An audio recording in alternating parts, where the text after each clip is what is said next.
Good morning, second year class.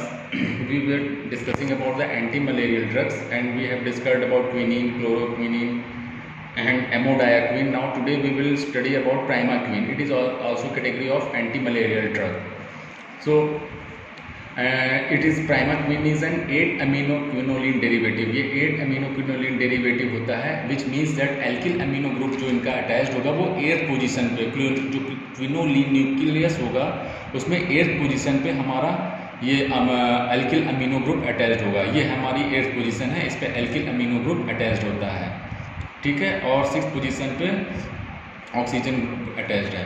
Actually it is official as the diphosphate. ये officially इसको हम लोग diphosphate salt के फॉर्म में स्टडी करते हैं, जैसे primaquine diphosphate which is clinically used. Clinical use के लिए हम लोग सॉल्ट यूज़ करते हैं primaquine diphosphate. Primaquine was first made in 1946, सबसे पहले इसको सिंथेसाइज किया 1946 में। It is on the world health organization list of essential medicine. Essential medicine की लिस्ट में ये है वर्ल्ड हेल्थ ऑर्गेनाइजेशन की।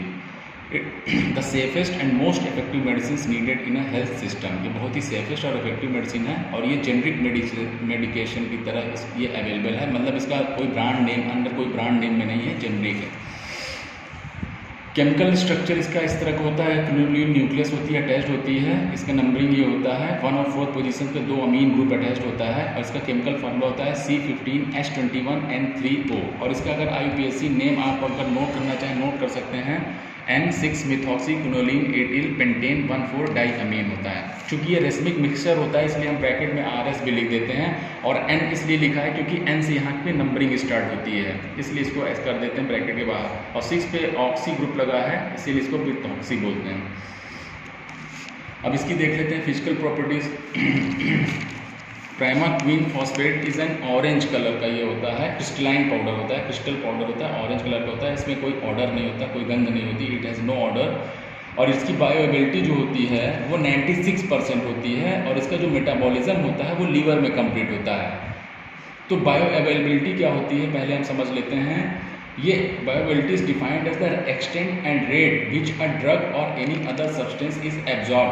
कोई ड्रग हो या कोई सब्सटेंस हो हमारी बॉडी में किस रेट से किस एक्सटेंट तक एब्जॉर्ब होती है और हमें फिजियोलॉजिकली अवेलेबल होती है एक्टिव फॉर्म में, जब वो सिस्टमिक सर्कुलेशन में आता है उसको हम लोग बायोअवेलेबिलिटी बोलते हैं। जब कोई भी ड्रग इंट्रावेनस दी जाती है तो उसकी बायोअवेलेबिलिटी लगभग 100% होती है, लेकिन अगर हम इसको इंट्रावेनस ना देके किसी दूसरे रूट से दें तो इसकी बायोअवेलेबिलिटी 100% से कम होती है। क्यों होती है? क्योंकि इस इंटेस्टाइनल एंडोथीलियम एब्जॉर्प्शन इसका हो जाता है, और ये फर्स्ट पास मेटाबॉलिज्म से रिकवर होता है, इसलिए इसकी 100% से कम हो जाती है।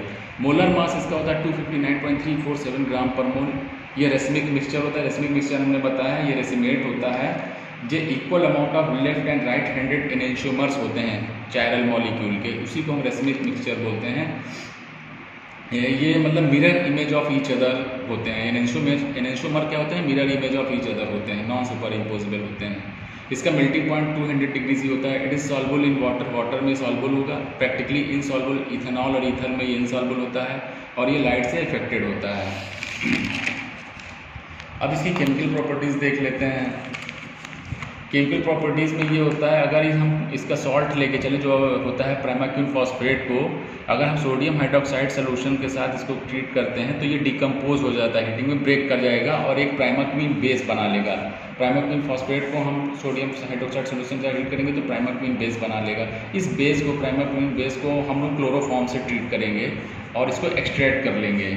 तो एक्सट्रैक्ट में हमारा एक्वस लेयर आ जाएगा, और जो एक्वस लेयर हमारे पास आएगा इसको हम लोग इसमें नाइट्रिक एसिड मिला देंगे, इसको एसिडिफाई कर लेंगे। उसके बाद हम अमोनियम मोनोलिब्डेट सोल्यूशन ऐड करेंगे और वार्म कर देंगे, तो हमें येलो प्रेसिपिटेट इसमें मिल जाता है लास्ट में, ठीक है। तो ये इसकी chemical property. Primaquine should not be given to people with glucose 6 phosphate.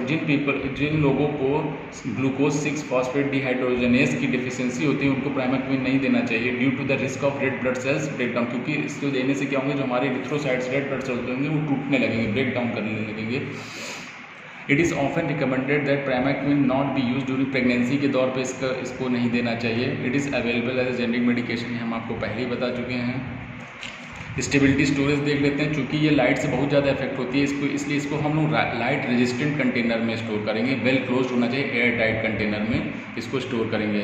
अब इसके कुछ मेडिसिनल यूजेस देख लेते हैं। चूँकि ये मलेरिया एंटी मलेरियल पड़ रहा है तो इसको हम लोग, it is now use only for the radical cure of relapsing malaria में हम इसको यूज़ करते हैं। It is also use to treat, एक होता है डिजीज़ जिसको बोलते हैं न्यूमोसिस्टिस निमोनिया, ये एक फंगल इन्फेक्शन होता है। तो हम इसको इस ड्रग को जो हमारा है प्राइमाक्विन को क्लिंडामाइसिन ड्रग के साथ कॉम्बिनेशन के साथ हम लोग न्यूमोसिस्टिस निमोनिया में भी यूज़ करते हैं, देते हैं। Primaquine is primarily use to prevent relapse of malaria due to plasmodium vivax and plasmodium ovale. तो ये रिलैप्सिंग मलेरिया हम आपको बता दिए हैं, ये किससे होता है, प्लाज्मोडियम ओवेल से होता है और प्लाज्मोडियम वाइवेक्स, ये दो मलेरियल स्पीसीज से हमारा ये रिलैप्सिंग मलेरिया होता है।